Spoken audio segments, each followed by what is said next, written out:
Hey everyone, I'm Peter Stories, here to guide you today. If you use this video to drift off to sleep, please tap like, hit subscribe, and drop a comment telling me where you're watching from and what time it is there. Now, settle in, get cozy, and let yourself relax.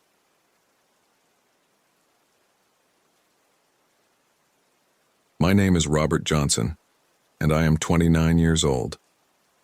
I've been a park ranger at Yosemite National Park for 5 years.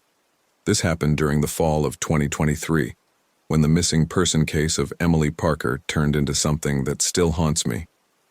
The first time I saw myself walking through the meadow, I thought I was having a breakdown.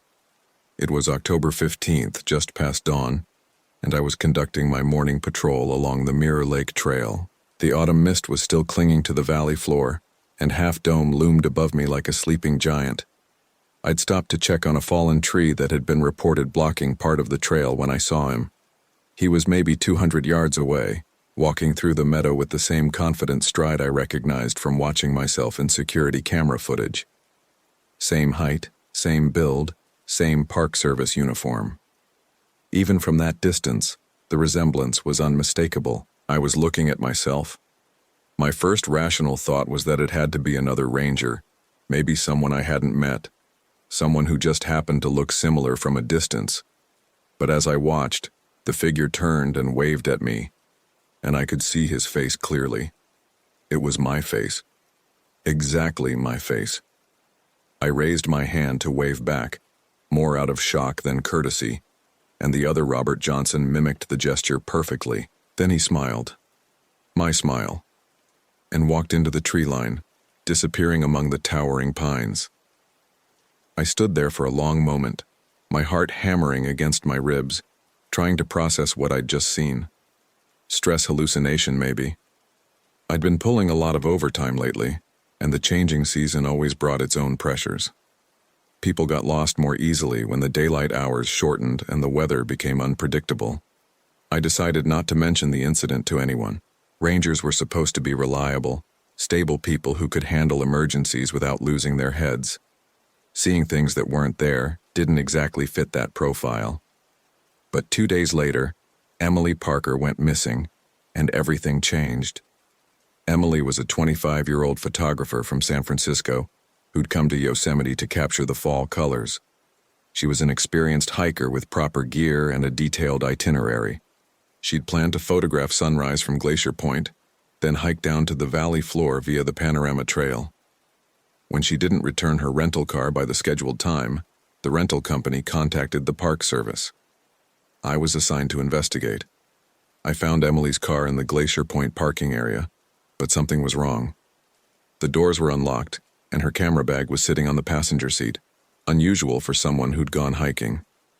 Emily's girlfriend, who'd reported her missing, said Emily never went anywhere without her cameras. I hiked the Panorama Trail, looking for any sign of where Emily might have left the established route. The trail was popular but challenging, winding down through the forest with spectacular views of Half Dome and the valley below. There were plenty of places where an inexperienced hiker could get into trouble, but Emily's permit indicated she'd done this hike before. About 3 miles down the trail, I found something that made my blood run cold. Footprints in the soft earth beside the trail, 2 sets walking side by side. One set belonged to a woman wearing hiking boots that matched the description of Emily's gear. The other set belonged to a man wearing standard Park Service boots. My boots. I knelt down to examine the prints more closely, and there was no doubt about it. The tread pattern, the wear marks, even the small nick on the left heel where I'd kicked a rock too hard during a rescue last month. These were definitely made by my boots. But I'd never hiked this trail with Emily Parker. I'd never even met her. I keyed my radio. Control, this is Ranger Johnson. I'm finding some unusual evidence on the Panorama Trail related to the Emily Parker case. I need backup. Copy, Ranger Johnson. What kind of evidence? I hesitated. How do you explain that you found your own footprints at a crime scene when you know you were never there? Possible signs of foul play. I'll need a crime scene team and probably county sheriff's involvement. Roger. Units en route. While I waited for backup, I followed the 2 sets of tracks. They led off the main trail into a dense grove of oak trees, following what looked like an animal path.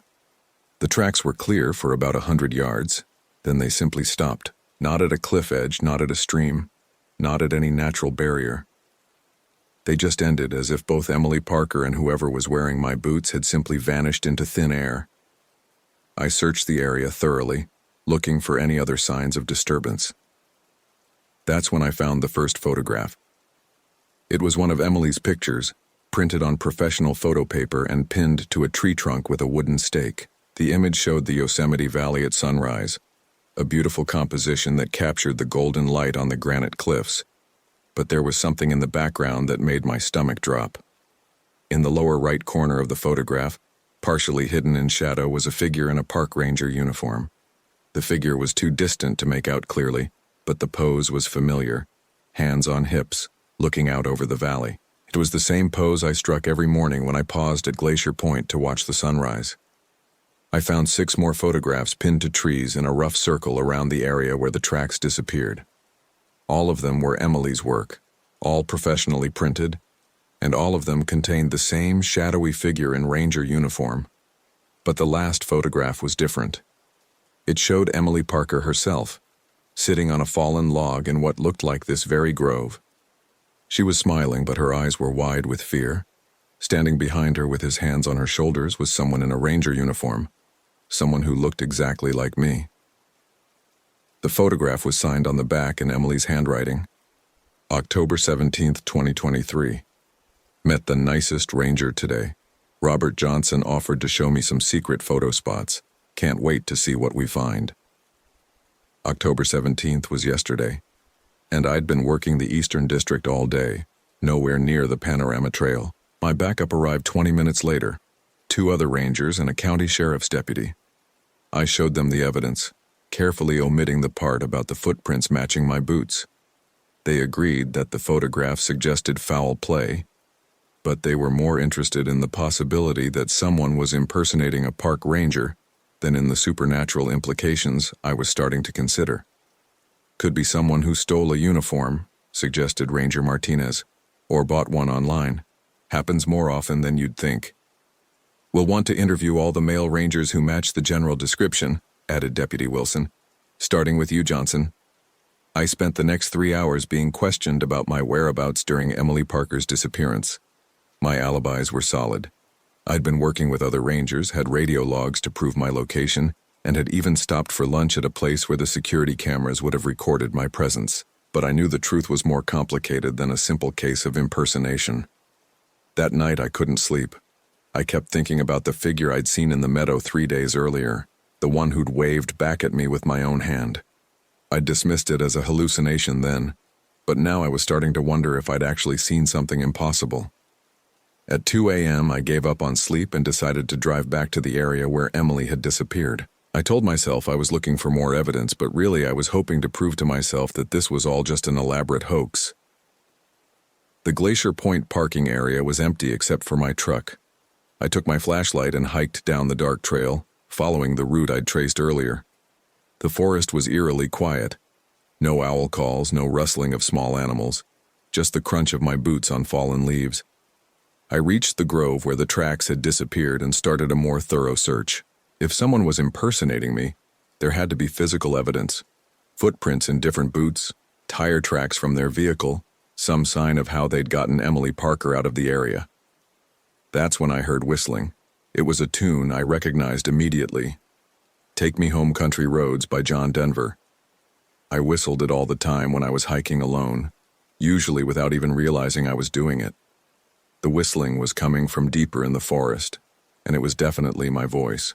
I'd heard recordings of myself enough times to know the particular way I shaped the notes, the small imperfections in my pitch. I followed the sound, my flashlight beam cutting through the darkness. The whistling stayed just ahead of me, always moving, leading me deeper into the woods. I tried calling out, but the whistling never stopped, never acknowledged my presence. After about half a mile, I emerged into a small clearing I'd never seen before, despite 5 years of patrolling these trails. In the center of the clearing was a campsite, a tent, a fire ring, camping gear scattered around in neat piles. Emily Parker's gear. Her backpack was propped against a tree, her sleeping bag laid out beside the tent. Her camera equipment was arranged on a folding table, including several photos hanging from a makeshift clothesline strung between two trees. The photos were all of me. Not someone who looked like me, not an impersonator in a ranger uniform. They were actually pictures of me, doing things I remembered doing but taken from angles that should have been impossible. There was a photo of me conducting my morning patrol 3 days ago, taken from a position that would have required the photographer to be standing in midair. Another showed me filling out paperwork in the ranger station, shot through a window from an angle that would have put the camera in the middle of a solid wall. And the most disturbing one showed me sleeping in my own bed last night, photographed from the foot of the bed in my locked apartment. Beautiful work, isn't it? I spun around, and there he was. Standing at the edge of the clearing, perfectly illuminated by my flashlight beam, was Robert Johnson. Not someone pretending to be me, not a look-alike or a twin brother I'd never known about. It was me, down to the small scar on my chin from a childhood accident and the way I favored my left leg after an old hiking injury. He was wearing my uniform, carrying my equipment, even had my name tag pinned to his shirt. But there was something wrong with his eyes. They were too bright, too knowing, like he was looking at a joke that only he understood. "You're not real," I said, raising my flashlight like a weapon. "I'm more real than you are," he replied in my voice. "I'm what you could be if you stopped holding yourself back. I'm what you should be. What did you do with Emily Parker?" "Emily?" He smiled, and it was a perfect copy of my smile. "She's safe. She's learning to see things differently. Would you like to meet her?"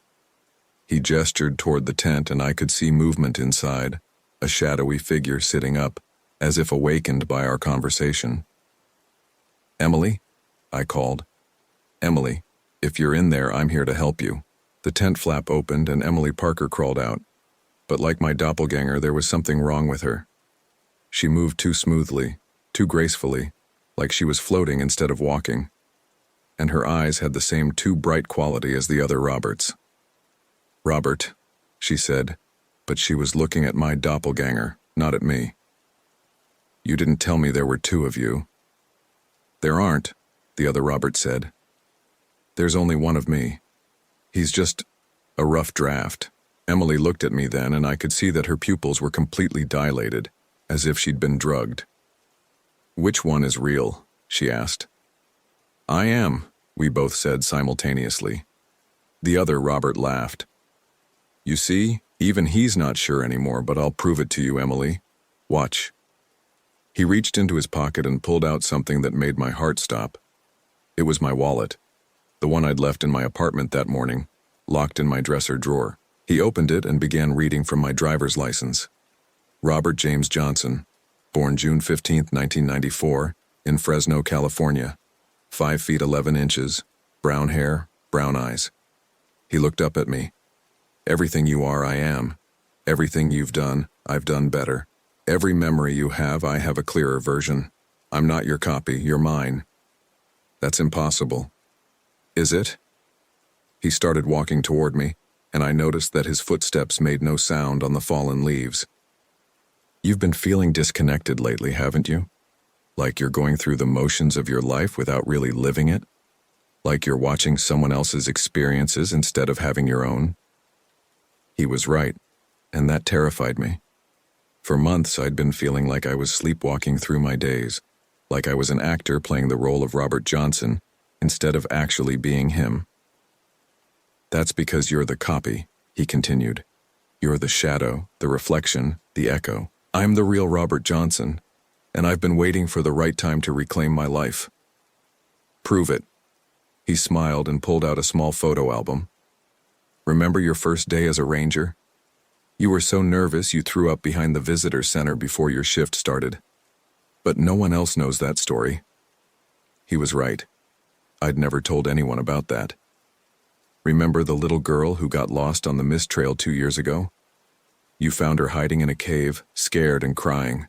You gave her your lunch and carried her on your shoulders all the way back to the trailhead. Her name was Sophie, and she sent you a drawing afterward, a picture of you as a superhero. I remembered. The drawing was still pinned to the bulletin board in my apartment. Remember the night you decided to become a ranger? You were 18, camping alone in the Ansel Adams wilderness.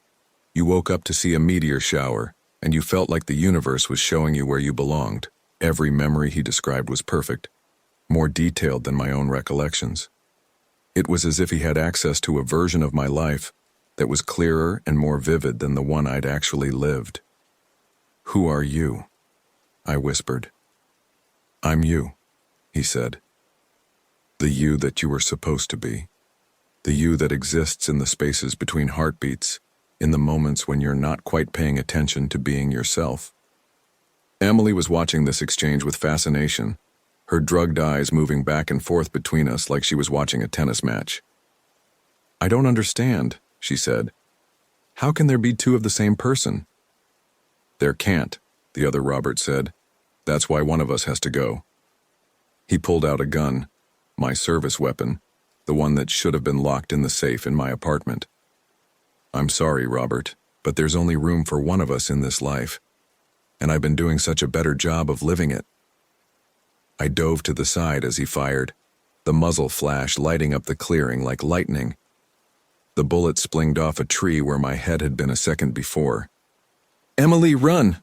I shouted, but she just sat there watching with that drugged fascination.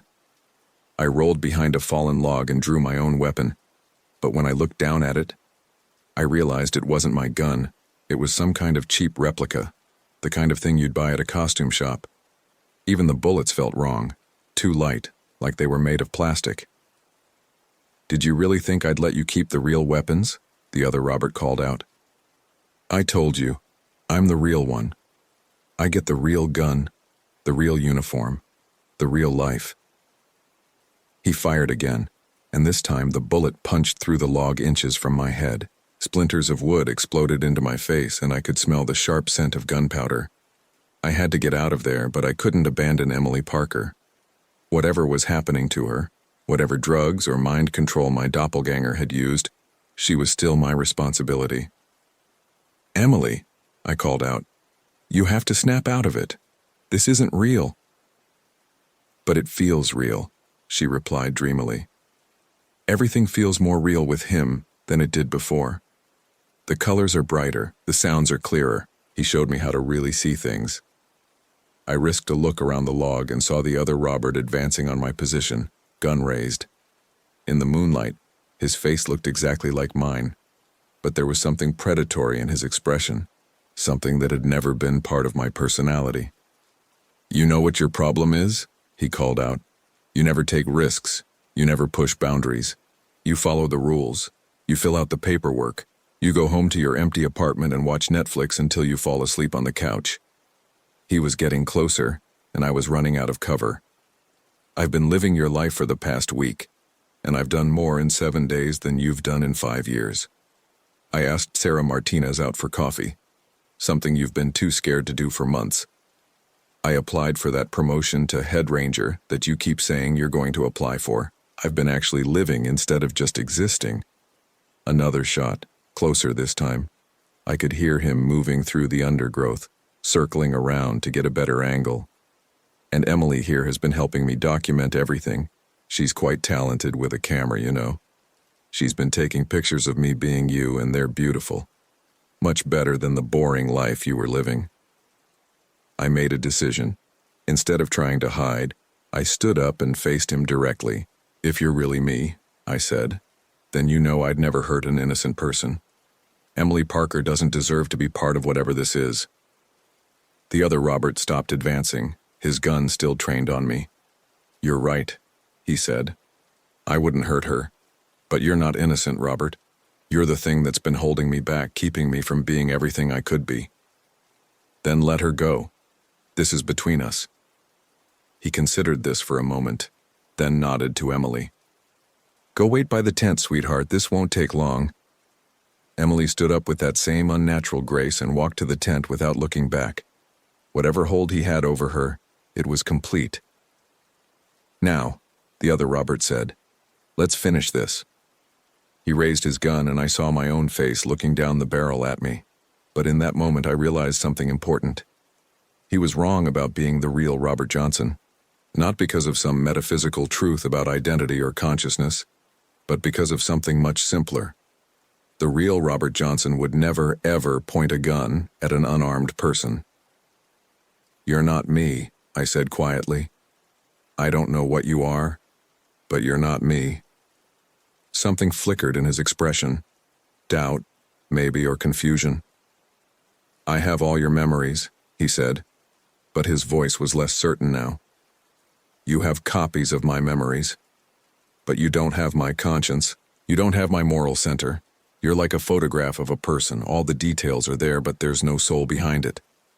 "Shut up," he said, but the gun was wavering now. "You want to know how I know you're not real? Because the real Robert Johnson would never abandon a person in need. He'd never use someone like Emily as a prop in his twisted game. And he'd never, ever threaten to kill an unarmed man." The other Robert's face was changing, the features shifting slightly, becoming less precise. It was as if my words were disrupting whatever process allowed him to maintain his human appearance. "You don't understand," he said, and now his voice sounded different too, hollow, echoing like it was coming from the bottom of a well. "I was supposed to replace you. I was supposed to be better." "Better at what?" "At everything. At being human." His form was becoming less stable, flickering like a bad television signal. "But I can't feel what you feel. I can copy your memories, your mannerisms, your knowledge, but I can't copy your heart." I took a step closer, and he didn't raise the gun to stop me. "What are you really?" The facade was crumbling now, his face melting and reforming like wax. "I'm nothing," he whispered. "I'm the space between thoughts, the pause between heartbeats. I'm what exists in the mirror when you're not looking at it." He looked down at the gun in his hand as if he'd never seen it before. "I thought if I could take your place, I could learn to be real. But I can only mimic, never truly be." The gun fell from his fingers and clattered on the ground. As it hit, I realized it wasn't my service weapon at all. It was just a stick, shaped vaguely like a pistol. Everything he'd shown me had been an illusion, a reflection of my own expectations and fears. "Emily," I called out. "Emily, are you okay?" She looked up from where she'd been sitting by the tent, and her eyes were clear now, no longer dilated. "Robert? Where am I? How did I get here?" The other Robert was fading now, becoming transparent like morning mist. "Take care of her," he said, and his voice was barely a whisper. "Take care of the life I could never really live." And then he was gone, leaving only a faint impression in the fallen leaves where he'd been standing. Emily Parker was confused and disoriented, but physically unharmed. She had no memory of the past 2 days, no recollection of meeting anyone who looked like me or taking any of the photographs we'd found. The last thing she remembered was setting up her camera at Glacier Point to photograph the sunrise. I helped her gather her gear and walked her back to the parking area. On the way, I found the original photographs that had been pinned to the trees. They were blank now, just empty photo paper that had never been exposed. The investigation into Emily's disappearance was officially closed as a case of temporary amnesia brought on by altitude sickness and dehydration. Emily herself seemed satisfied with this explanation, eager to put the whole experience behind her and return to her normal life in San Francisco. But I knew the truth was more complicated. In the weeks that followed, I found myself paying closer attention to my reflection, not out of vanity, but out of a lingering fear that I might see someone else looking back at me. The other Robert had been right about one thing. I had been going through the motions of my life without really living it. So I made some changes. I asked Sarah Martinez out for coffee, and to my surprise, she said yes. I applied for the head ranger position, and I got it. I started taking more risks, pushing myself to be more engaged with my own existence. Sometimes late at night, I wonder if the other Robert was really gone, or if he was just waiting, existing in the spaces between my thoughts, watching for another chance to step forward and claim the life he thought should be his. But I'm not afraid of him anymore, because I've learned something important about what makes a person real, what separates the original from the copy. It's not the memories or the knowledge or the physical appearance. It's the willingness to make choices that matter, to feel genuine emotions, to take responsibility for other people's welfare, even when it's difficult. The other Robert could mimic all the surface details of being me, but he could never mimic the thing that actually made me human. And as long as I remember that, as long as I keep choosing to be real instead of just going through the motions, I think I'll be safe from whatever dark reflection might be waiting in the mirror. Emily Parker sends me Christmas cards now, always with a note thanking me for helping her when she was lost. She has no idea how lost she really was, or how close she came to disappearing entirely into someone else's twisted version of reality. But I remember, and I'll keep remembering because that's what real people do. They remember, they feel, they choose, and they never ever point guns at unarmed people, no matter how much they might want to become someone else.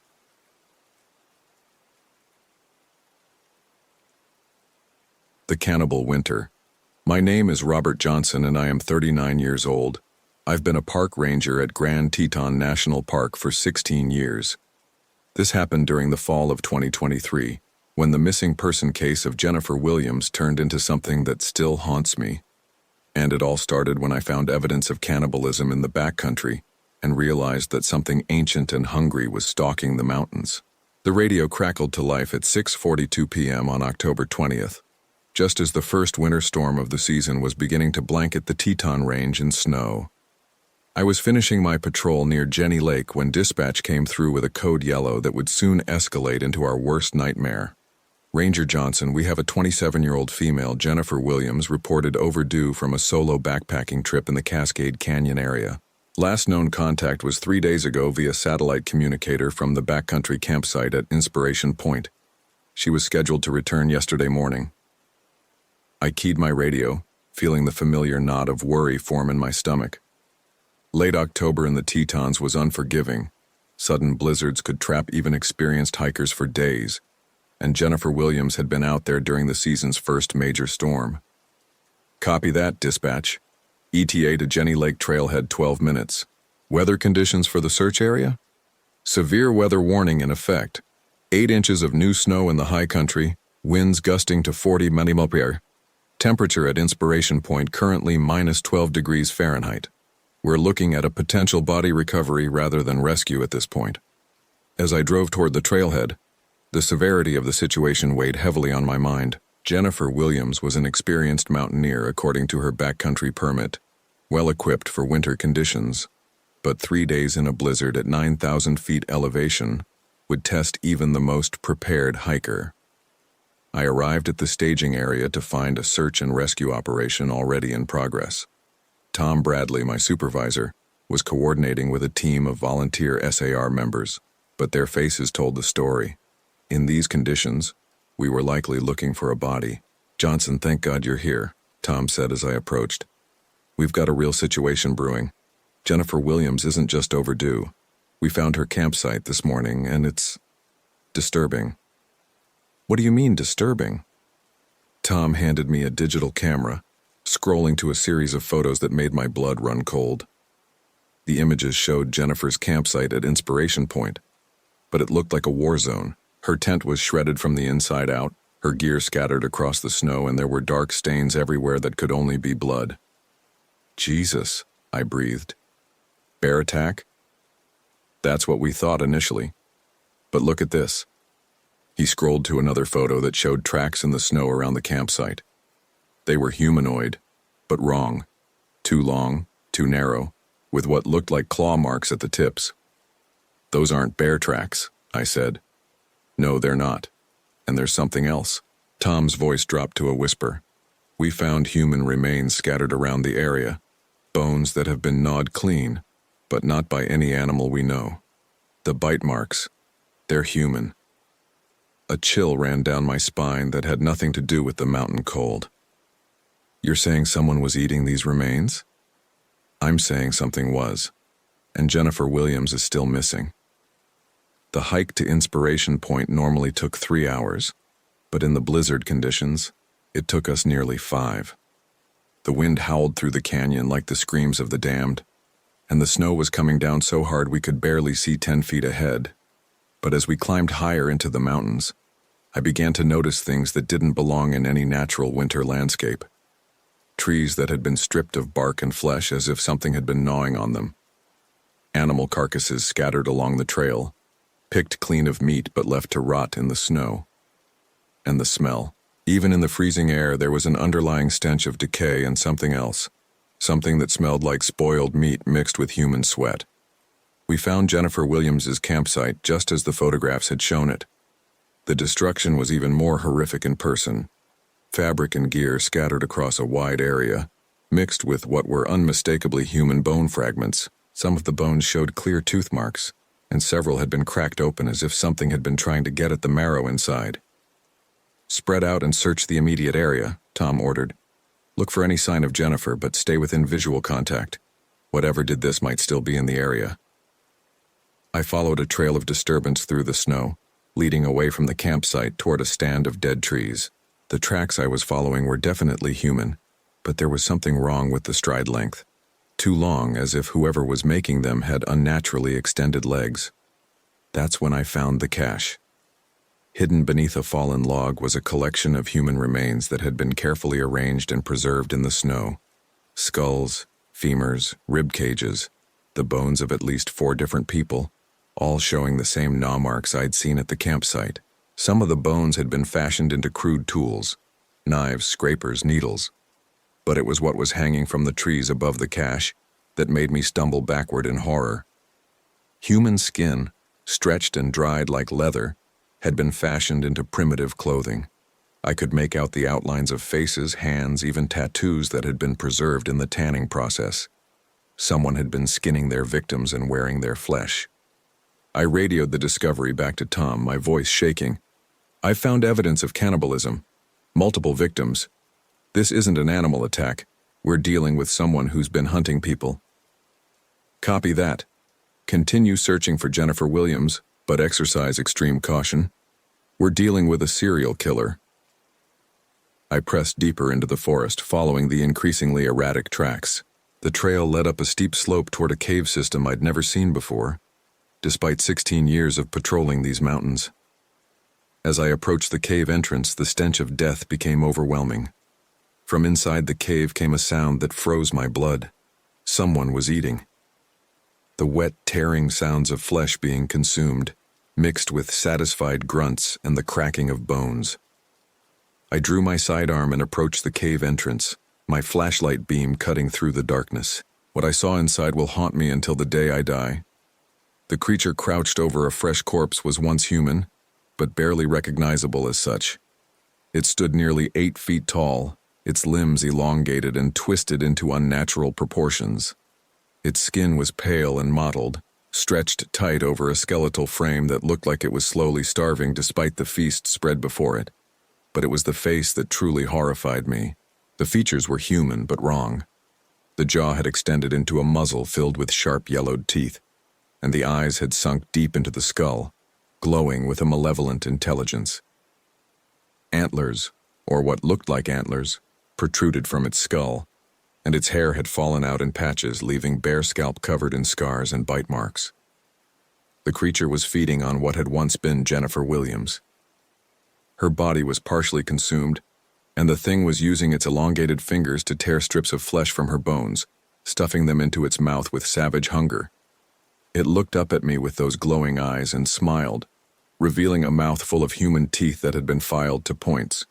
When it spoke, its voice was like the wind through dead leaves, hollow and rasping.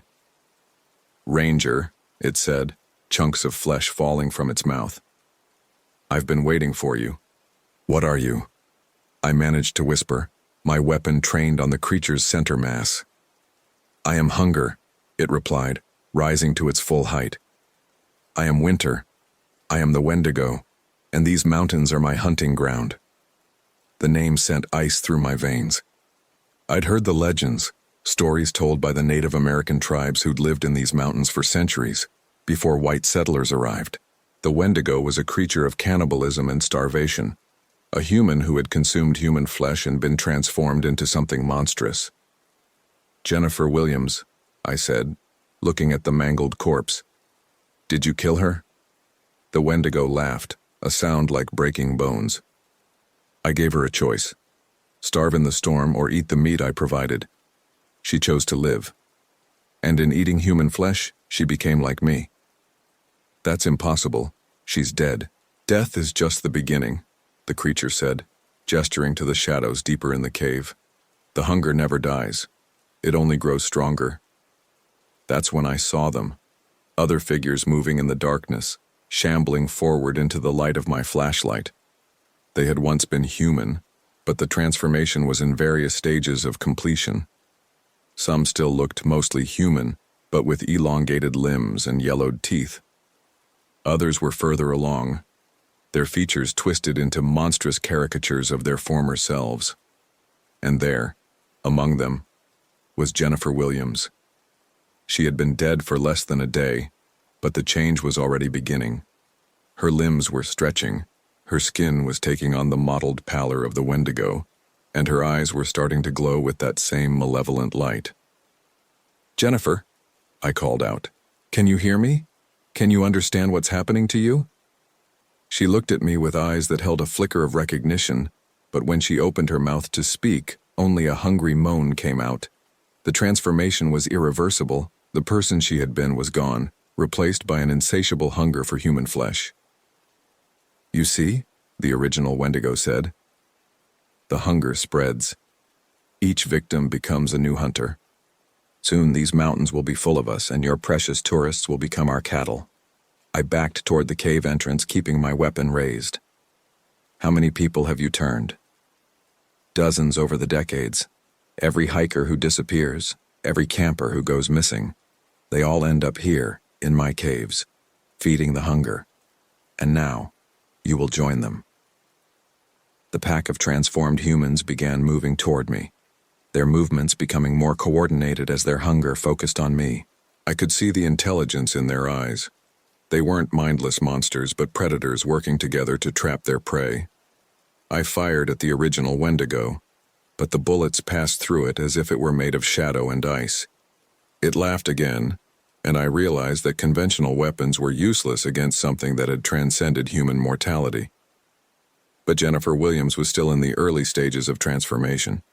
When I aimed at her, the bullets found their mark and she collapsed with a scream that was part human, part animal. The other Wendigos stopped their advance, confused by the loss of one of their pack. That moment of hesitation was all I needed. I ran. I burst from the cave and sprinted down the mountain, the howls of the Wendigo pack echoing behind me. But they didn't pursue. They seemed to understand that I would bring others, that their secret was now exposed. I made it back to the staging area and immediately called for backup, including specialists in supernatural threats that the Park Service kept on call for situations like this. By the time we returned to the cave system with a full tactical team, the Wendigos were gone. The caves had been collapsed from the inside, sealing whatever remained of the pack beneath tons of rock and ice. We found no trace of Jennifer Williams or any of the other victims, just empty tunnels that seemed to stretch endlessly into the mountain. The official report listed Jennifer Williams as missing, presumed dead due to exposure and wildlife predation. The evidence of cannibalism was classified and buried in files that would never see the light of day. But I know the truth. The Wendigos are still out there, somewhere in the vast wilderness of the Tetons. They're patient, cunning, and always hungry. And every time a hiker goes missing, every time someone disappears without a trace, I wonder if they've found a new hunting ground. The worst part is the dreams. Every night I see Jennifer Williams as she was in those final moments, caught between human and monster, aware of what she was becoming but powerless to stop it. She tried to speak, tried to warn me about something, but the words never came. I think she was trying to tell me that the original Wendigo wasn't the real threat. It was just the beginning, the first of many. The hunger spreads not just through cannibalism, but through fear, through desperation, through the simple human need to survive at any cost. In the months since Jennifer's disappearance, we've had 17 more missing person cases in the backcountry. 17 experienced hikers who simply vanished without a trace. The official explanation is always the same: exposure, wildlife, accidents. But I've seen the evidence they don't put in the reports. The gnawed bones, the strange tracks, the caches of human remains hidden throughout the mountains. The Wendigo pack is growing and they're getting bolder. Last week I found fresh tracks just 2 miles from the Jenny Lake Visitor Center.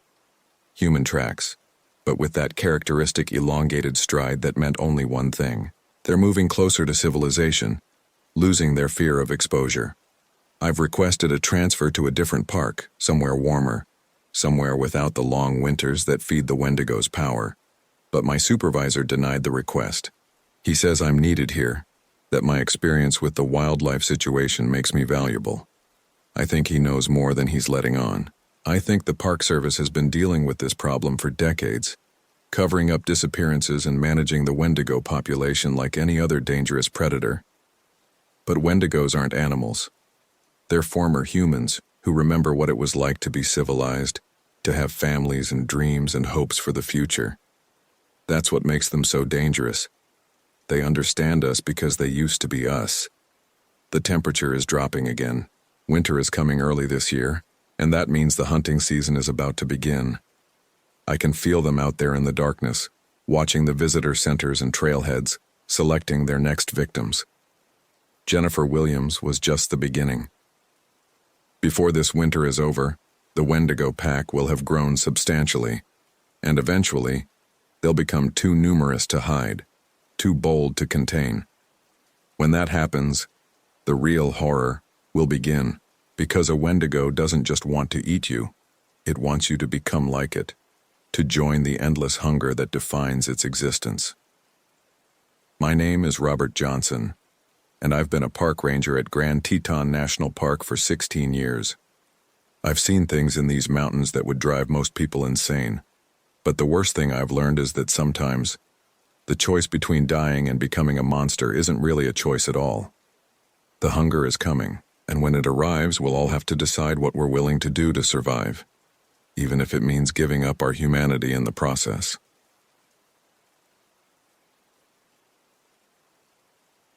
My name is Gregory Reed, and I am 36 years old. I've been a park ranger at Acadia National Park for 13 years. This happened during the fall of 2023, when the missing person case of Rachel Rogers turned into something that still haunts me. And it all started when I heard a woman screaming in the forest, but every time I found the source, there was no one there.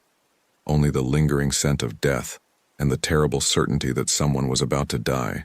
The radio crackled to life at 8:43 p.m. on October 15th, just as thick fog was rolling in from the Atlantic to blanket Mount Desert Island in an impenetrable gray shroud. I was finishing my patrol near Thunderhole when dispatch came through with a code yellow that would soon escalate into our most terrifying case in park history. Ranger Reed, we have a 28-year-old female, Rachel Rogers, reported missing by her hiking group from the Great Head Trail. Last seen approximately 2 hours ago when she separated from the group to photograph the lighthouse at sunset. Group members are extremely concerned as visibility has dropped to near zero with the fog. I keyed my radio, feeling the familiar chill of Maine's coastal autumn seeping through my jacket. October fog in Acadia was notorious for disorienting even experienced hikers, and the rocky coastline was treacherous in good conditions. Copy that. Dispatch. ETA to Great Head Trailhead 10 minutes. Weather conditions deteriorating rapidly. Requesting additional SAR units. Multiple units already en route. Fog advisory in effect. Visibility less than 20 feet. Coast Guard has been notified due to proximity to cliff areas. This is priority search and rescue.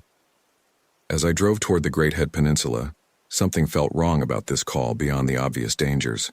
The fog was unnaturally thick, almost solid in places, and it carried sounds that didn't belong. Distant voices, weeping, and something that sounded like a woman wailing in grief.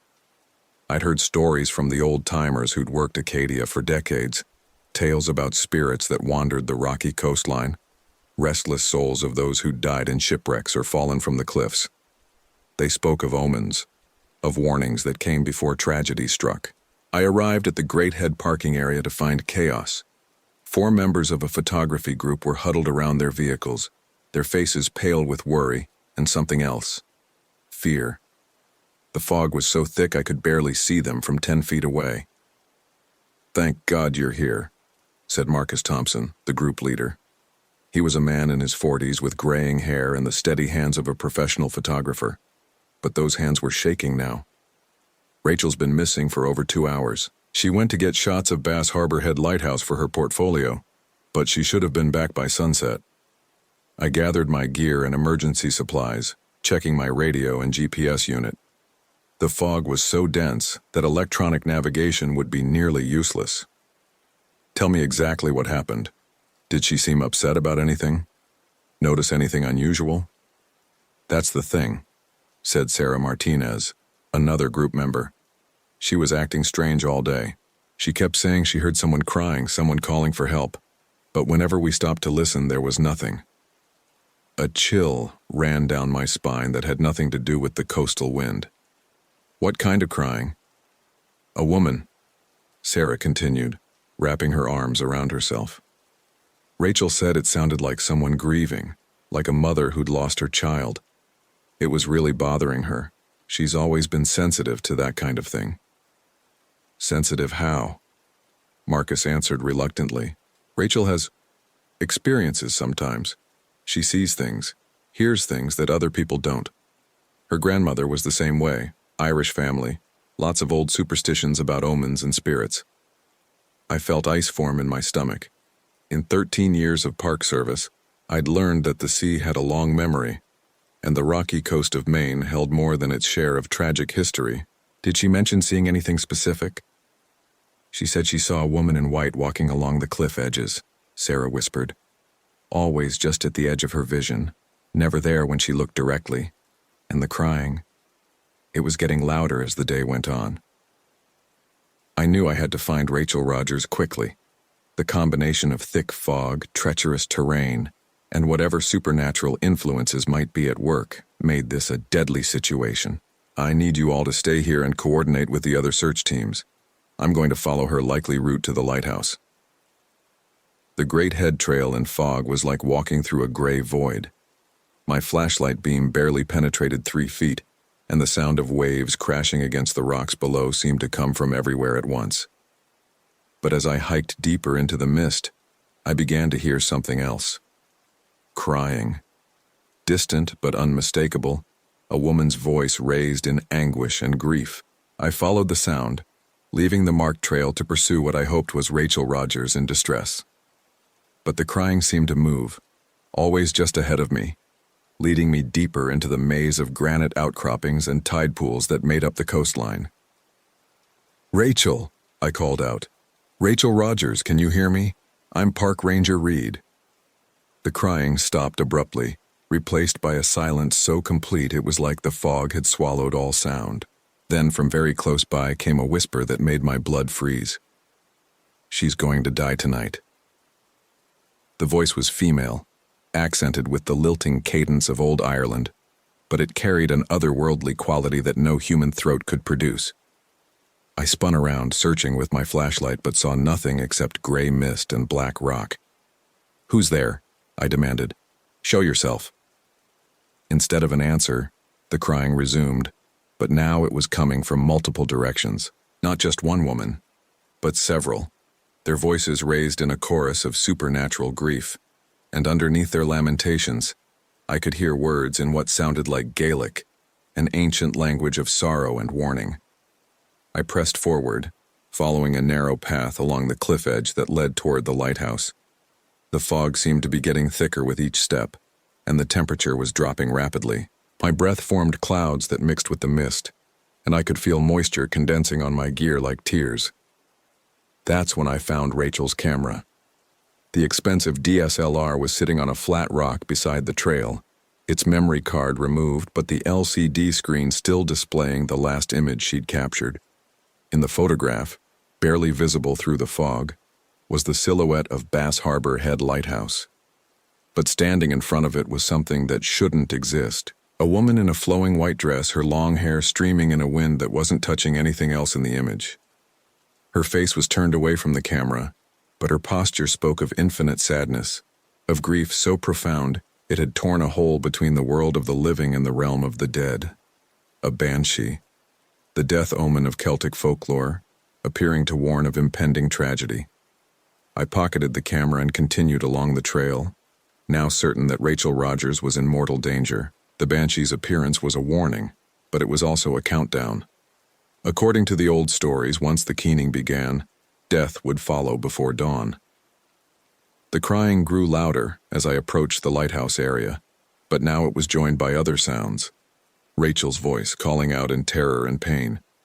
She was alive, but barely, and whatever was happening to her was getting worse. "Help me!" Her voice echoed through the fog. "Please, someone help me!" I ran toward the sound, stumbling over rocks and nearly slipping on the wet granite. The lighthouse beam swept through the fog above me. Its light diffused into a ghostly glow that provided no real illumination. I found Rachel Rogers at the base of the lighthouse, but she wasn't alone. She was standing at the very edge of a 50-foot cliff, her toes barely maintaining purchase on the crumbling rock. Her eyes were wide with terror, but they weren't focused on the deadly drop below. They were fixed on something I couldn't see, something that was apparently forcing her backward toward the edge. "Rachel," I shouted, "don't move. Stay exactly where you are." She turned toward me and I could see that she was completely terrified. "She won't let me go," Rachel sobbed. "She keeps pushing me toward the edge. She says it's my time, that the water is calling for me." "Who won't let you go?" "The woman in white. She's been following me all day, getting closer and closer. She says I'm going to join her family, that I'm going to drown, just like she did." I looked where Rachel was staring but saw nothing except fog and darkness. But the temperature around her had dropped dramatically. I could see frost forming on the rocks near her feet, and her breath was coming out in great white puffs. That's when I heard the banshee's voice again, closer now and speaking directly to me. "She is marked for death," the ethereal voice said. "The sea claims its own, as it claimed me 2 centuries ago. You cannot stop what is written in water and stone." "Like hell I can't," I said, reaching for the climbing gear in my pack. "Rachel, I need you to stay very still. I'm going to throw you a rope." But as I prepared the rope, the banshee materialized in front of me. She was exactly as the legends described. A woman of ethereal beauty wearing a flowing white dress that seemed to move in its own wind. Her long hair was gray with age and grief, and her eyes were the color of storm clouds. But it was her expression that truly terrified me. Infinite sadness mixed with implacable determination. "You do not understand," she said, her voice like the sound of wind through gravestones. "I am not the cause of death. I am its herald. I appear to warn the living that their time has come." The girl's fate was sealed the moment she set foot on this cursed ground. "What do you mean, cursed?" "This place has seen too much death, too much sorrow. Ships wrecked on the rocks below, families torn apart by the sea's hunger. I am bound here by my own drowning, doomed to announce each new tragedy until the debt is paid." I looked past the banshee to where Rachel was still teetering on the cliff edge, her face pale with cold and terror. "What debt? What are you talking about?" "My ship foundered on these rocks in 1823, the banshee explained. "I was traveling to America with my 3 children, fleeing the potato famine in Ireland. The lighthouse keeper saw us in distress but did nothing. He was afraid to launch a rescue in the storm. We all drowned within sight of safety. That was 200 years ago. Rachel had nothing to do with that. The lighthouse keeper's family still owns land on this island," she said, her eyes glowing with supernatural malice. "Rachel Rogers is his great-great-granddaughter. The debt passes through blood, as does the obligation to pay it." I realized with growing horror that the banshee wasn't just warning of Rachel's death. She was orchestrating it, using supernatural influence to force Rachel toward the same fate that had claimed her own family. "Revenge won't bring your children back," I said, trying to reason with a creature that had been consumed by grief for 2 centuries. "Taking Rachel's life won't undo what happened to you." "Perhaps not," the banshee admitted. "But it will balance the scales. A life for a life, a family's pain for a family's pain." "Then take me instead," I said, surprising myself with the words. "I'm the one with the authority here, the one responsible for keeping people safe. If someone has to pay for past sins, let it be me." The banshee studied me with those storm cloud eyes. and for a moment I thought she might accept my offer. But then she shook her head sadly. Your bloodline bears no guilt in this matter. Only she can pay the price her ancestors' cowardice demands. But as the banshee turned back toward Rachel, preparing to push her over the edge, I noticed something that gave me hope. The lighthouse beam was sweeping through the fog again, and where its light touched the banshee, she became translucent, less solid. Light, the traditional weapon against supernatural entities. I pulled out my emergency flares and fired one directly at the banshee. The magnesium flare burst in her face and she shrieked in pain, her form dissolving like mist in sunlight. Rachel, move away from the edge. Now! She stumbled backward just as the banshee reformed, more solid and angry than before, but now I understood her weakness. Direct light could disrupt her supernatural form, at least temporarily. I fired a second flare, then a third, keeping the banshee at bay while Rachel scrambled to safety. But I was running out of flares, and the supernatural entity was learning to avoid the light circling around behind me. That's when I remembered the lighthouse itself. Rachel, can you get to the lighthouse entrance? I think so, she called back, her voice shaking but determined. Get inside and turn on every light you can find. Floodlights, beacon controls, everything. Light is the only thing that can stop her. As Rachel ran for the lighthouse, the banshee turned her attention to me. Her form towered above me now, growing larger and more terrible as her anger increased. You meddle in affairs beyond your understanding, she warned. The debt will be paid, if not tonight, then soon. She cannot run from her bloodline's guilt forever. Maybe not, I said, backing toward the lighthouse. But she can run from you. The banshee lunged forward, her hands extended like claws. But at that moment, Rachel succeeded in activating the lighthouse's emergency lighting system. The entire structure blazed with light, and powerful floods illuminated the surrounding area like daylight. The banshee screamed as the light hit her, her form dissolving into wisps of mist that were quickly dispersed by the coastal wind. As she faded, I heard her voice one last time, carried on the breeze. This is not over. The sea remembers and the debt remains unpaid. Then she was gone, leaving only the normal sounds of wind and waves and the blessed light of the lighthouse cutting through the fog. I found Rachel inside the lighthouse control room, shaking but alive. She was staring at the old logbooks that documented shipwrecks and rescues going back to the lighthouse's construction. It's all here, she said, her voice barely a whisper. The ship she mentioned, the Irish family that drowned.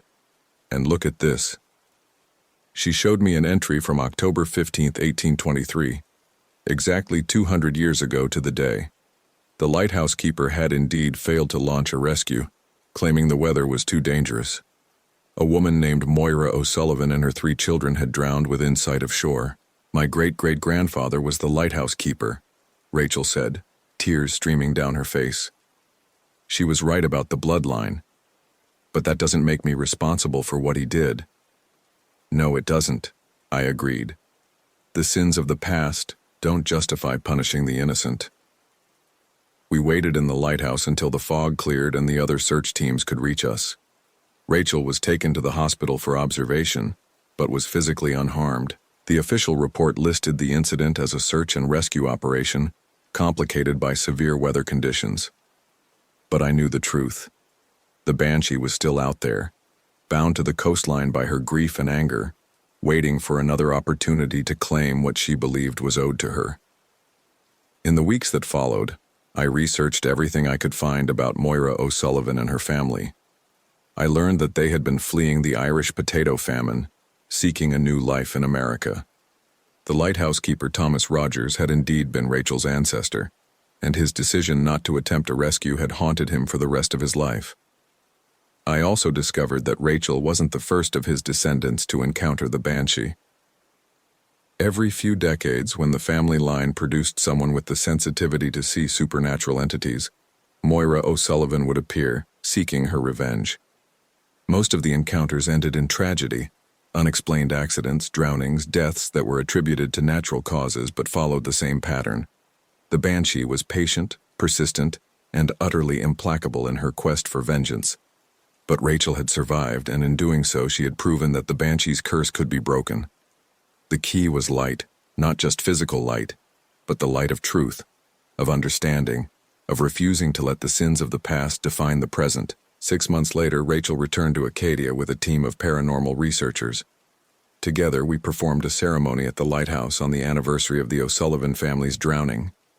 We lit candles for each of the victims, spoke their names aloud, and acknowledged the tragedy that had bound Moira O'Sullivan to this place for 2 centuries. We couldn't undo the past, but we could honor it. We couldn't bring back the dead, but we could remember them with respect rather than guilt. The banshee appeared one last time during the ceremony, but she was different, calmer, sadder, but no longer consumed by rage. She looked at Rachel with eyes that held forgiveness rather than vengeance. "The debt is acknowledged," she said, her voice carrying the sound of distant waves. "The dead can rest now." She faded away like morning mist, and I knew instinctively that she was finally at peace. The curse was broken, the cycle of revenge ended by an act of compassion and understanding. "My name is Gregory Reed, and I've been a park ranger at Acadia National Park for 13 years. I've learned that the past has power over the present only if we let it, and that sometimes the most dangerous ghosts are the ones we create with our own guilt and fear." Rachel Rogers went on to become a successful photographer, specializing in historical sites and their stories. She uses her gift for seeing beyond the veil to help other restless spirits find peace, turning her sensitivity from a curse into a calling. The lighthouse still stands at Bass Harbor Head, its beam cutting through the fog on dark nights. But the waters around it are quieter now, free from the supernatural grief that had haunted them for 2 centuries. Sometimes, on clear evenings when the fog rolls in from the Atlantic, I think I can still hear the banshee's voice, but it's different now. Not a wail of anguish, but a gentle song of remembrance for those who were lost and gratitude for those who helped them find their way home.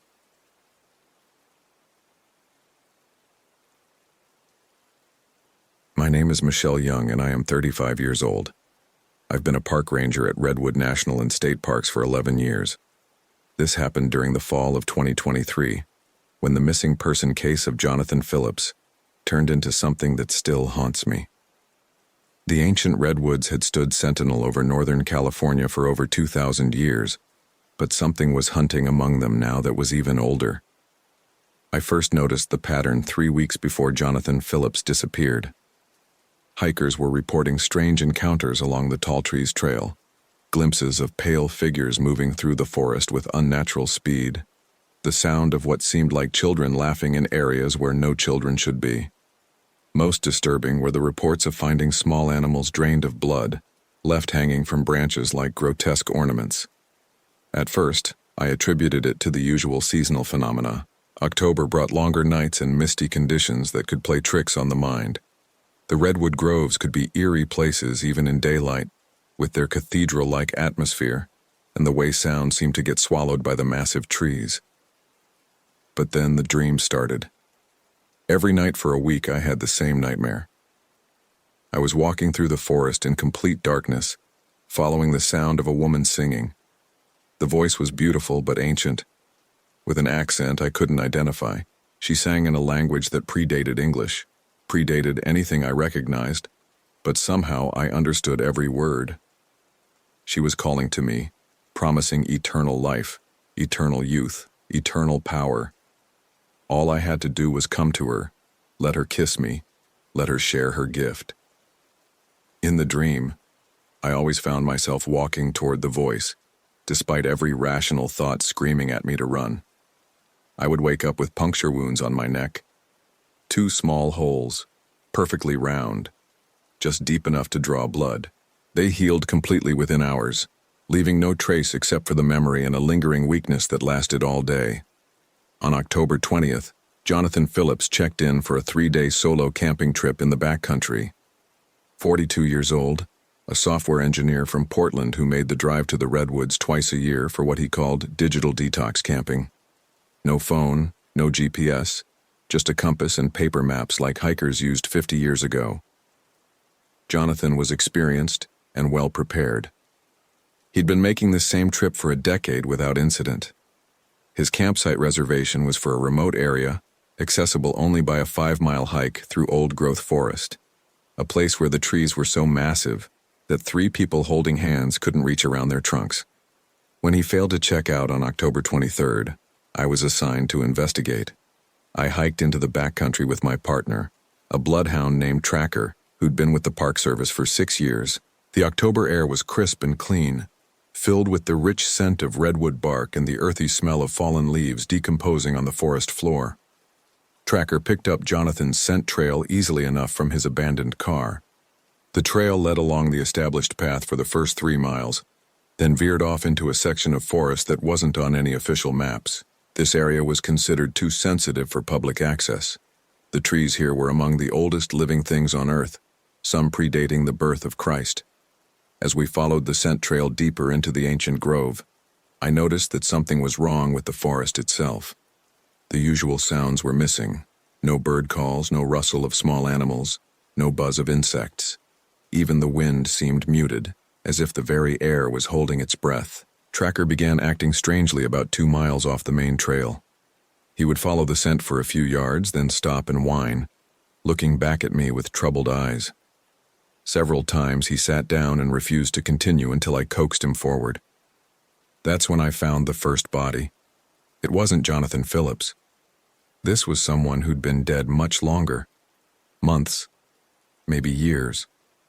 The body was mummified, completely drained of all moisture, with skin like leather stretched over bones.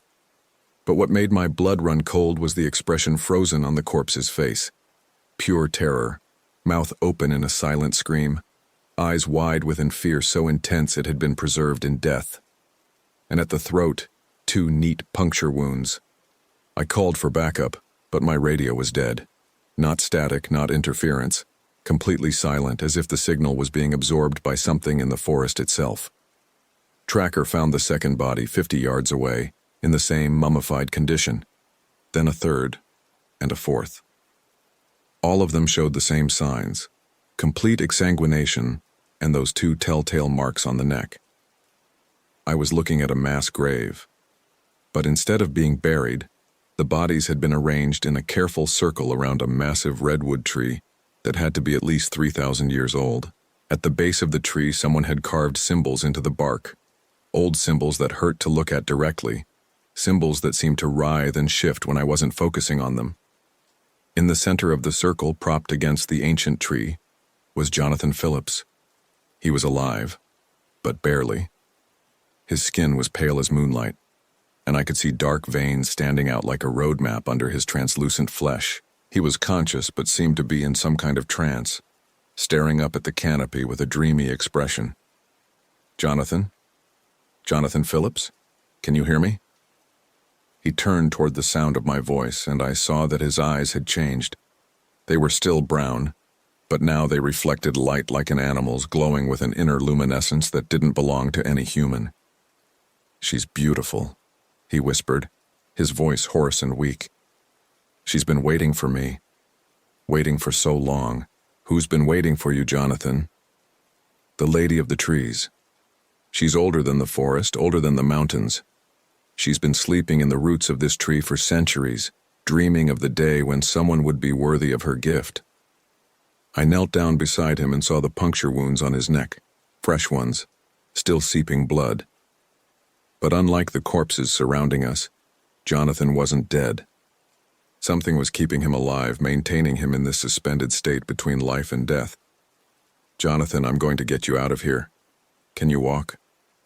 "I don't want to leave," he said, his voice taking on a sing-song quality. "She's coming back tonight. She promised to make me like her, to give me eternal life. We're going to be together forever, her and me, hunting in the darkness." "Who is she, Jonathan? Where is she now?" "She sleeps in the daylight down in the roots where the earth is old and dark. But when the sun sets, she rises to feed. She's been feeding for 3 days now, making me strong enough to receive her gift." The sun was already low in the sky, filtering through the massive trees in slanted golden beams.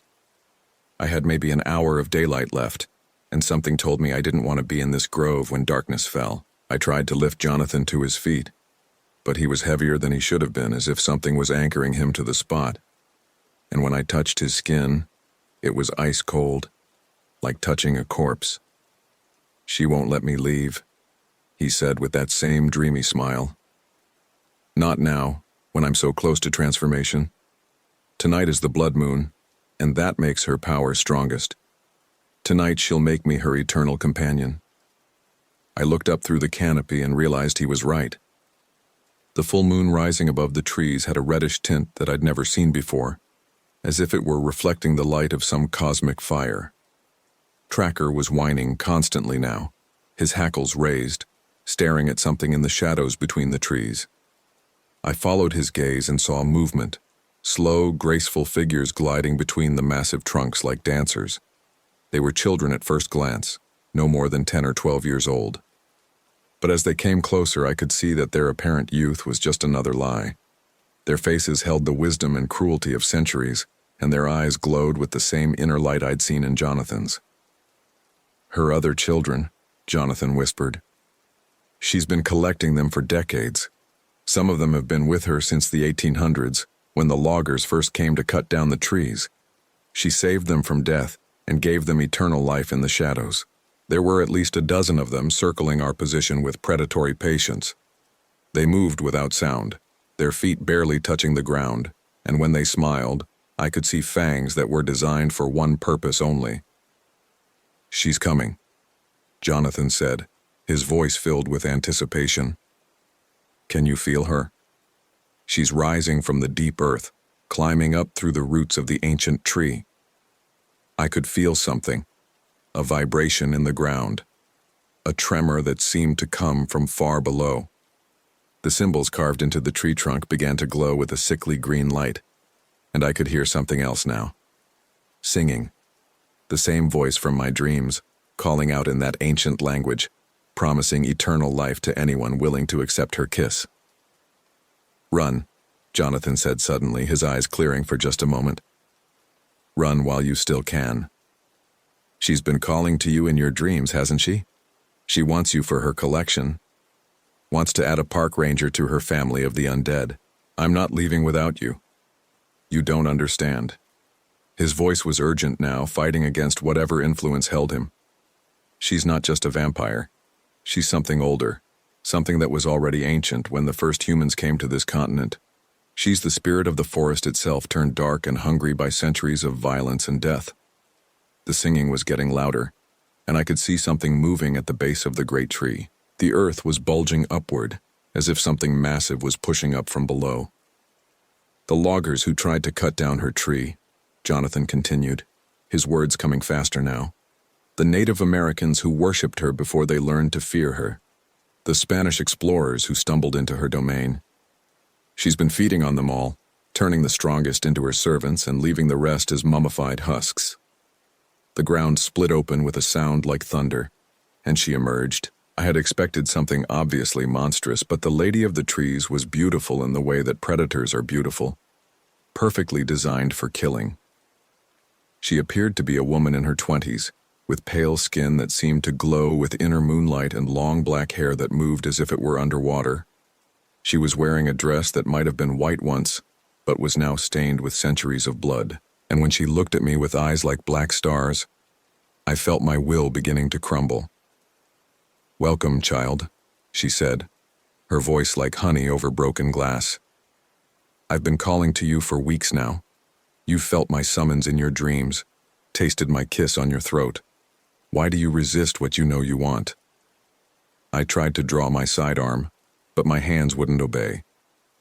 The vampire's influence was stronger here in her domain, amplified by the blood moon and the ancient power of the redwood grove.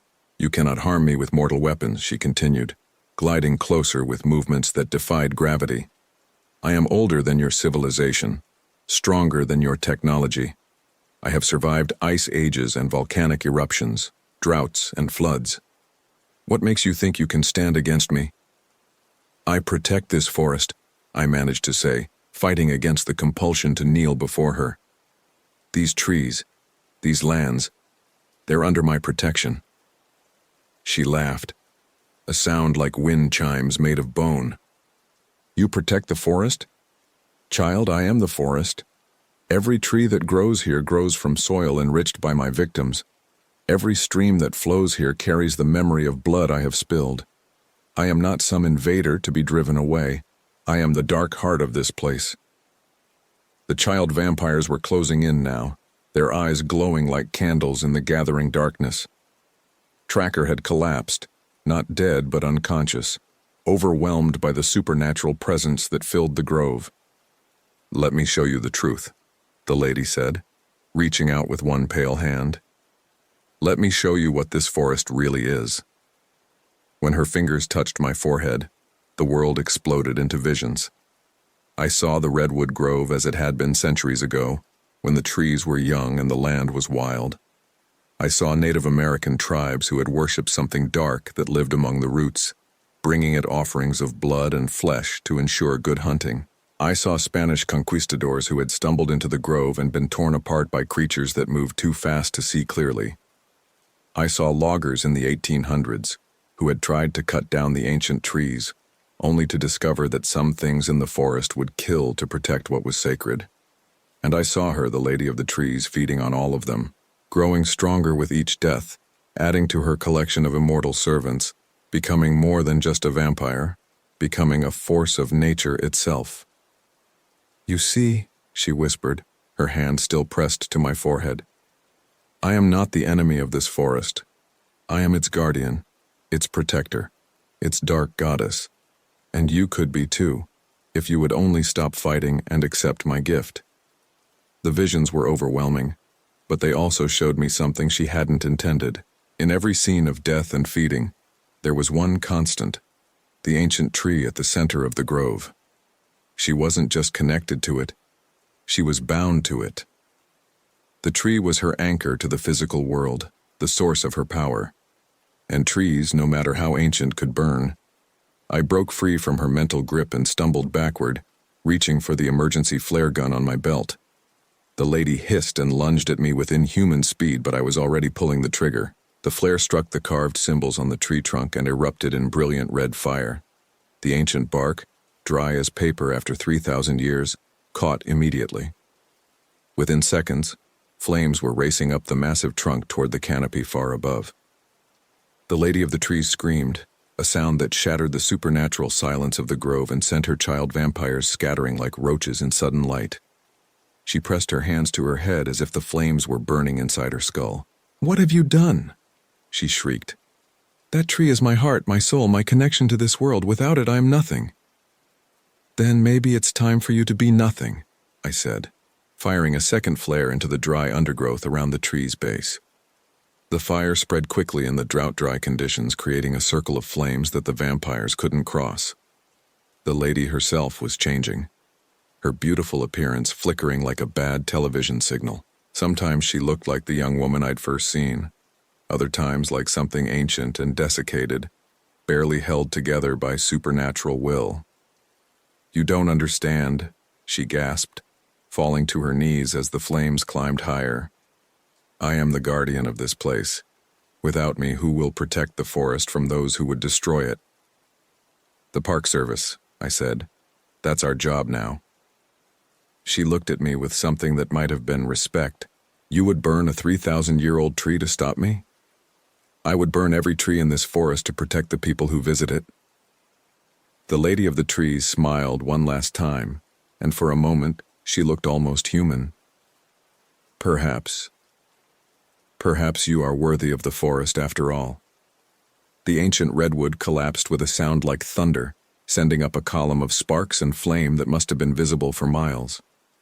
When the smoke cleared, the lady was gone. Not destroyed, I suspected, but diminished, sent back to whatever dark realm had spawned her.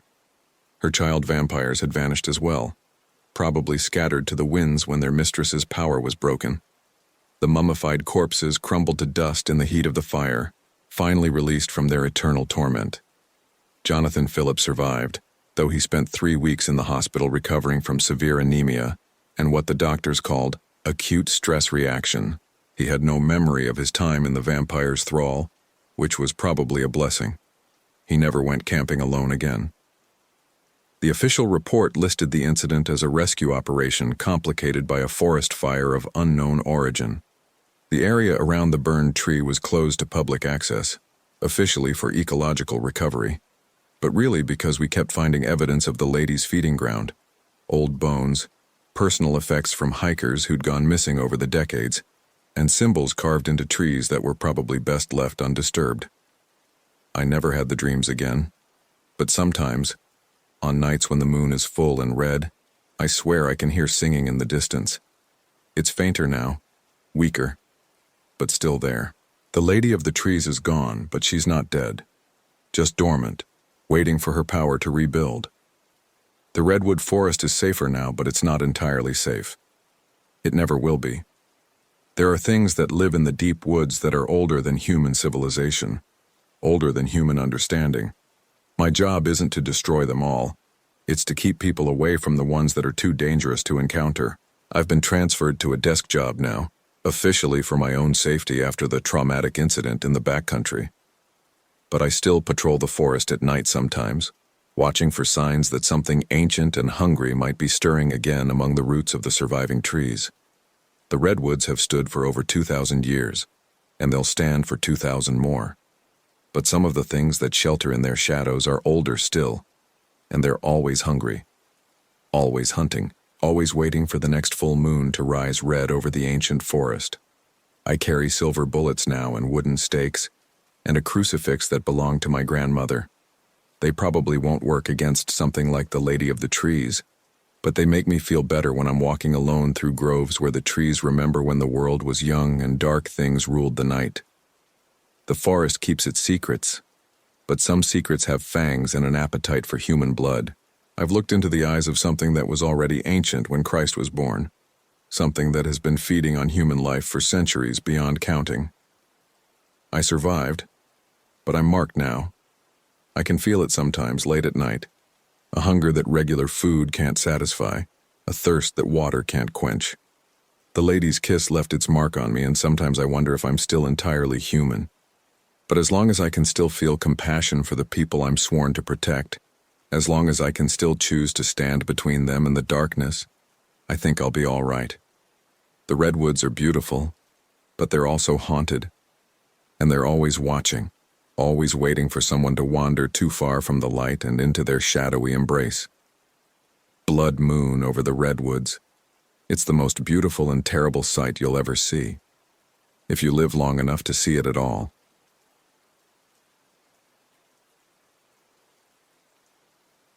My name is Kenneth Young, and I am 41 years old.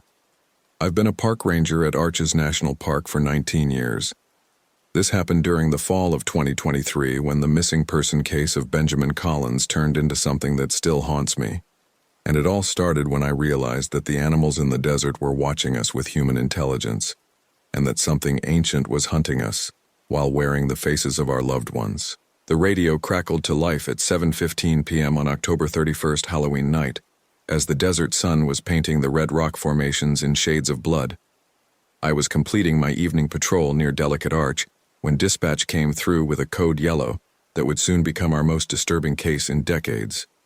Ranger Young, we have a 35-year-old male, Benjamin Collins, reported missing by his wife from their campsite at Devil's Garden, last seen approximately 4 hours ago when he left to photograph petroglyphs in the backcountry. Wife is extremely concerned as he's very punctual and was supposed to return before sunset. I keyed my radio, feeling the desert wind carry an unusual chill despite the relatively warm October evening. The Utah desert could be unforgiving, especially for solo hikers unfamiliar with the terrain, but Benjamin Collins had registered as an experienced photographer with proper equipment. Copy that, dispatch. ETA to Devil's Garden 15 minutes. Any specific location where he was heading? Wife states he was interested in some recently discovered petroglyphs about 3 miles northeast of the campground, near the old ancestral pueblo and ruins. He had GPS coordinates and satellite communication device. No response to calls or messages since 1500 hours. As I drove toward Devil's Garden, something felt wrong about this call. Halloween in the desert had always made me uneasy. There was something about the way shadows moved differently, the way the wind carried sounds that didn't quite belong. In 19 years of park service, I'd learned to trust those instincts. The area Benjamin Collins had been exploring was sacred to several Native American tribes, particularly the Navajo, who had specific warnings about disturbing the ancient sites. They spoke of guardians that protected the petroglyphs, shapeshifters that could take any form to defend their territory. I arrived at the Devil's Garden campground to find Lisa Collins pacing frantically beside their RV. She was a woman in her early 30s with auburn hair and worried green eyes, wearing hiking clothes that suggested she was as experienced outdoors as her husband. "Thank God you're here," she said, rushing toward my vehicle. "Ben's been gone for over 5 hours. He's never late, especially not when he's carrying expensive camera equipment. Something's happened to him." I gathered my gear and emergency supplies, checking my radio and GPS unit. "Tell me about his planned route, Lisa. Did he mention anything specific about these petroglyphs?" "He was so excited," she said, wrapping her arms around herself despite the warm evening. He'd been corresponding with an archaeologist who'd discovered some panels that hadn't been documented before. Ancient symbols, animal figures, things that were supposed to be really significant. "Did he seem concerned about anything? Notice anything unusual?" Lisa hesitated, looking uncomfortable. "He mentioned that the animals had been acting strange since we arrived. The coyotes were too close to camp, ravens following us on hikes, even the lizards seemed to be watching us. I thought he was being paranoid, but now..." A chill ran down my spine. Desert animals were typically wary of humans, keeping their distance unless desperate for food or water. Behavior changes often indicated territorial disputes or the presence of a larger predator. "Lisa, I need you to stay here and wait for backup. Give the other rangers all of Ben's information and his emergency contact details. I'll radio in regular updates." The trail to the petroglyph site was barely visible in the fading light, winding through red sandstone formations and across sandy washes dotted with juniper and sage. As I hiked, I began to notice the animal behavior Lisa had mentioned. Too many eyes reflecting my flashlight beam, shadows moving parallel to my route, and an overwhelming sense of being observed. About 2 miles from the campground, I found Benjamin Collins' first piece of equipment. An expensive telephoto lens was lying in the middle of the trail, its protective case open and the lens itself cracked as if it had been deliberately destroyed. I photographed the location and continued following his GPS track, now finding a clear trail of abandoned gear, lens filters, a tripod leg, memory cards scattered like breadcrumbs. The trail led to a narrow canyon where ancient petroglyphs covered the walls in intricate patterns. But something was wrong with the symbols. They seemed to move in my peripheral vision, shifting and changing when I wasn't looking directly at them. That's when I found Benjamin Collins' camera. The expensive DSLR was smashed against a rock wall, its memory card removed, but the LCD screen still flickering with the last images he'd captured. In the dying light of the display, I could see a series of photographs that made my blood run cold. The first few shots showed normal petroglyph panels, spirals, animals, human figures etched into the red rock. But as I scrolled through the images, the figures in the photographs began to change. The carved animals looked more realistic, more three-dimensional. And in the final photos, they appeared to be moving. The last image on the camera showed something that shouldn't exist, a massive wolf standing on its hind legs like a human, its eyes glowing with intelligence that was definitely not animal. Behind it, carved into the rock, were fresh scratches that spelled out words in English. "He is ours now." I radioed dispatch immediately. "Base, this is Ranger Young.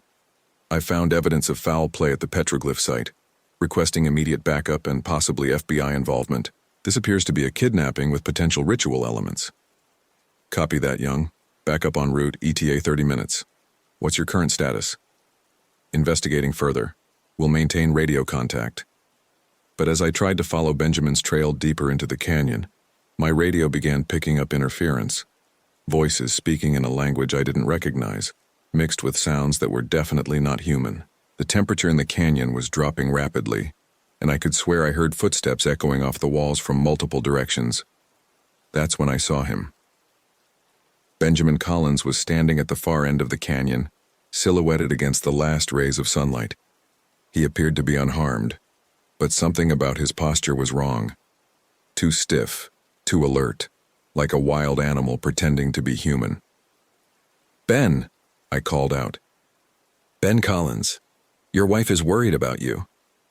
He turned toward me, and in the beam of my flashlight I could see his face clearly.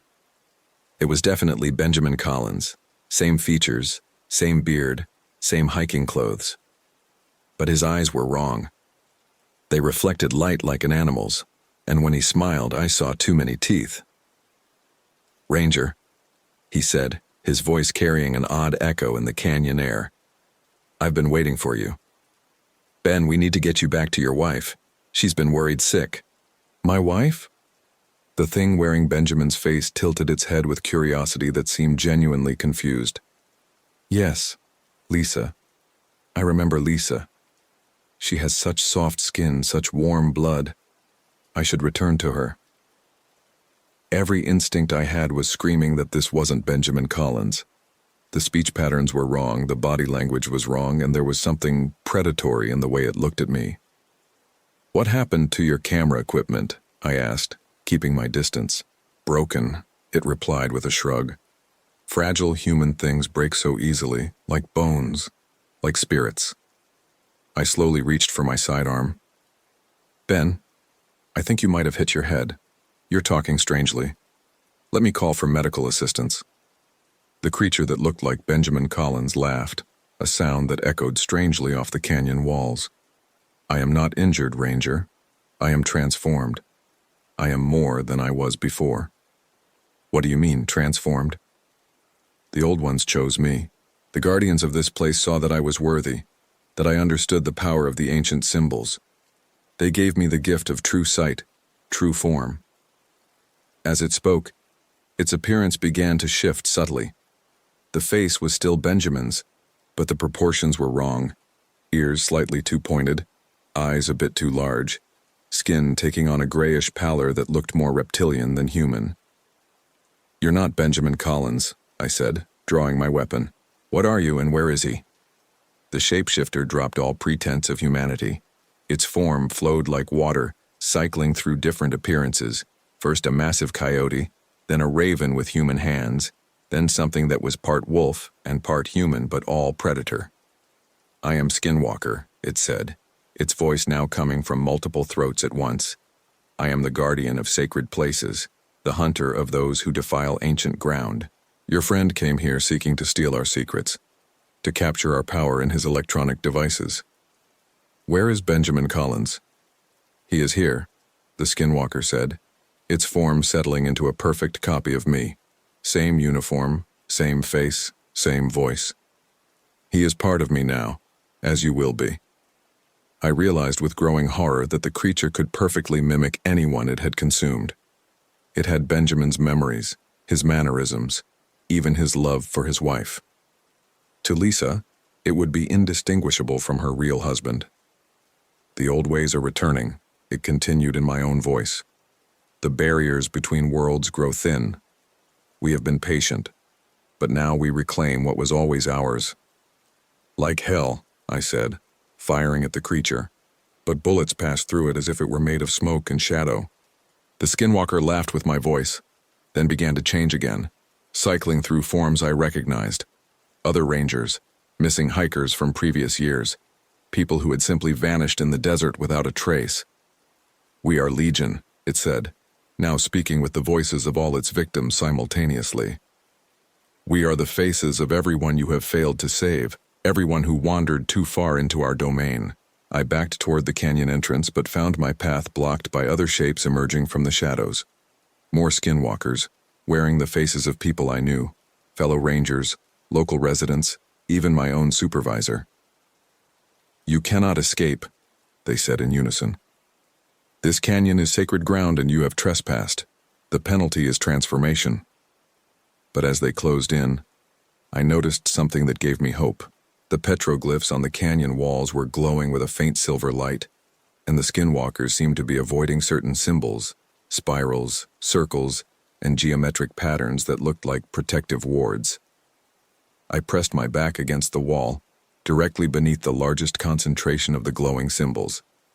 The Skinwalkers stopped their advance, hissing and recoiling, as if the ancient markings caused them physical pain. The old protections still hold, I realized aloud. The petroglyphs aren't just art, they're barriers keeping you contained in specific areas. The skinwalker wearing Benjamin's face snarled, its form becoming more bestial. Clever ranger, but the protections weaken with time, and we grow stronger. Soon we will hunt beyond these canyons in your cities wearing the faces of your loved ones. Not if I have anything to say about it. I pulled out my emergency flare gun and fired directly at the largest petroglyph panel. The magnesium flare burst against the ancient symbols, and suddenly the entire canyon was flooded with brilliant silver light.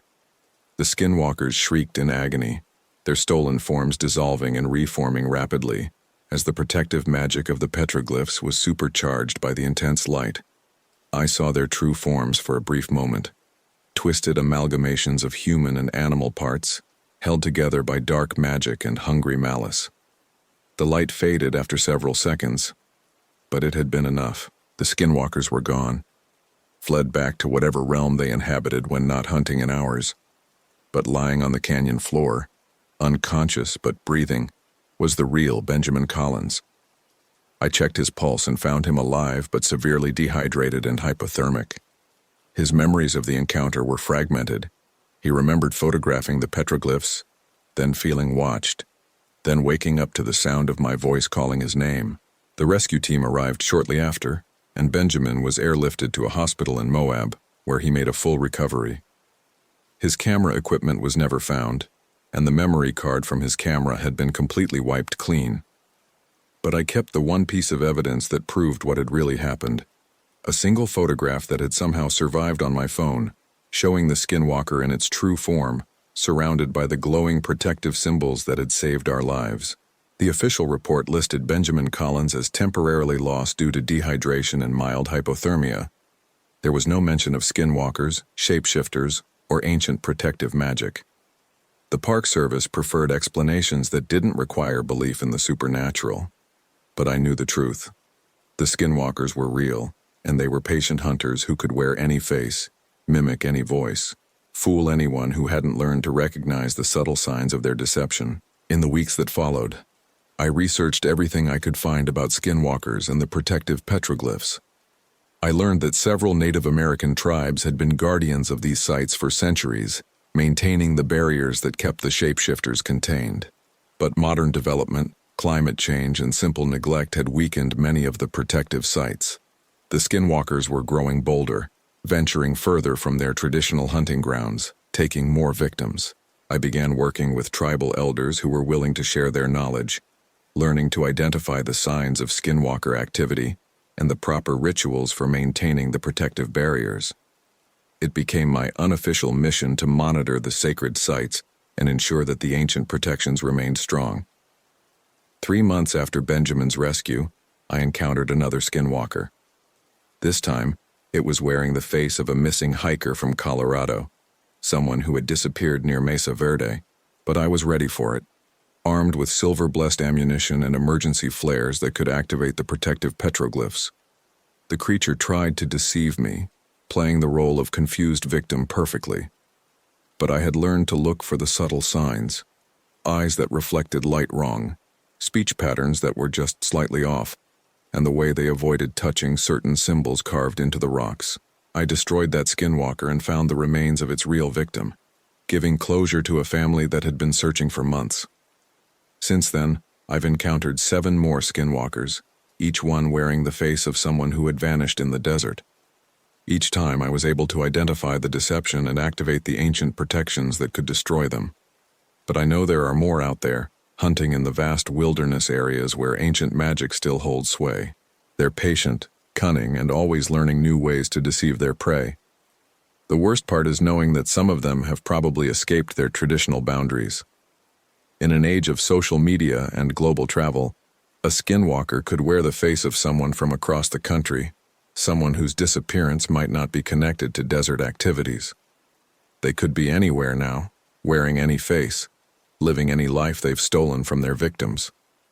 My name is Kenneth Young, and I've been a park ranger at Arches National Park for 19 years. I've seen things in the desert that most people would dismiss as hallucinations or folklore, But I know the truth about the skinwalkers, and I know that the ancient protections are all that stand between them and an unsuspecting world. Benjamin Collins returned to photography, but he never came back to the desert. He told me privately that he could still feel them watching, still sense their hunger in the shadows between worlds. Lisa Collins asked me once if I thought her husband was really the same person who came back from the canyon. I told her what she needed to hear, that he was safe, that he was healing, that the desert had simply been harsh to him. But late at night, when I'm alone in my ranger station, I wonder the same thing. How do you really know if someone is who they claim to be? How do you recognize a perfect copy of a person you love? The skinwalkers are still out there and they're still hunting. And the next time you see someone acting just slightly wrong, just a little too perfect or a little too strange, remember that some predators wear the faces of their prey. Trust your instincts, look for the signs, and never ever trust a reflection that moves wrong.